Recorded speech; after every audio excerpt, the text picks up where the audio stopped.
এখন তো ক্লিয়ার হয়েছে যে সমস্ত কিছু মিথ্যে। আমি আমার পরিবারের কাছে মাথাটা উঁচু করে দাঁড়াতে পেরেছি। দিন শেষে এইটুকু। গোপনে দেশে ফিরে অপুর কাছে মাপ চাইলেন ঢালিউড সুপারস্টার সাকিব খান। ভাইরাল হলো আবেগঘন কিছু মুহূর্ত। ঢালিউডের জনপ্রিয় নায়ক সাকিব খান হঠাৎ দেশে ফিরে এলেন, কিন্তু এফডিসির কিংবা কোনো শুটিং ফ্লোরে নয়, তার গন্তব্য ছিল একেবারে ভিন্ন, অভিনেত্রী অপু বিশ্বাসের বাসা। এই খবরে পুরো মিডিয়া দুনিয়া যেন থমকে গেছে। তবে সাকিব গাড়ি থেকে নেমেই অপুর দরজায় পৌঁছায়। অপু সাকিবকে অনেকদিন ধরে এড়িয়ে চললেও এবার ভিন্ন এক সাকিবকে দেখা গেল তার চোখে। অনুশোচনায় ঠোঁটে নীরবতা, অবশ্যই দরজার ওপাশে দাঁড়িয়ে কড়া নাড়লেন অপুর ঘরে। অপুর ডায়লগটা এমনই ছিল, এই সময় তোমার আসার মানে কি সাকিব? সবকিছু ভেঙে তোমার লজ্জা করে না? তুমি জানো না যে ভাইয়া কথা বলছে সে ম্যারিড? দেওয়ার পর এখন কি চাইছো? সাকিব বলে, আমি ভুল করেছি অপু, আজ শুধু তোমার কাছে ক্ষমা চাইতে এসেছি। ক্যামেরায় ধরা পড়েছে সেই অবিশ্বাস্য মুহূর্ত। সাকিব খান সত্যি অপুর সামনে হাত জোড় করে দাঁড়িয়ে আছেন। সোশ্যাল মিডিয়ায় ছবিটি মুহূর্তেই ভাইরাল হয়ে যায়। ভক্তরা বলেছেন এমন দৃশ্য তারা কোনোদিন কল্পনাও করেননি।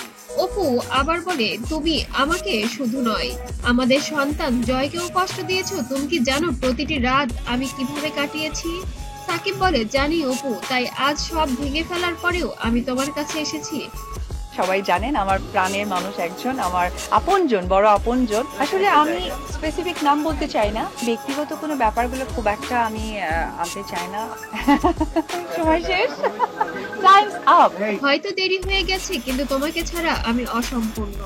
অপু প্রথমে চুপচাপ ছিলেন, চোখে জমে থাকা অশ্রু আর হৃদয়ের অভিমান যেন দুমড়ে মুচড়ে বেরিয়ে আসছিল। তিনি স্পষ্ট জানিয়ে দিলেন, ক্ষমা করা এত সহজ নয়।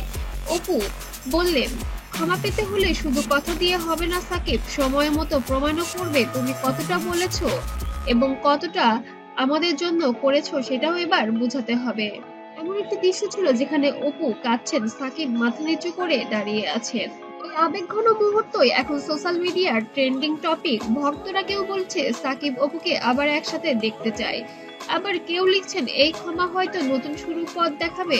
মাঝে মাঝে যখন দেখি সোশ্যাল মিডিয়াতে, গানটা কি জানি বিধি তুমি বলে দাও আমি কার, নাকি কি মনে হয়?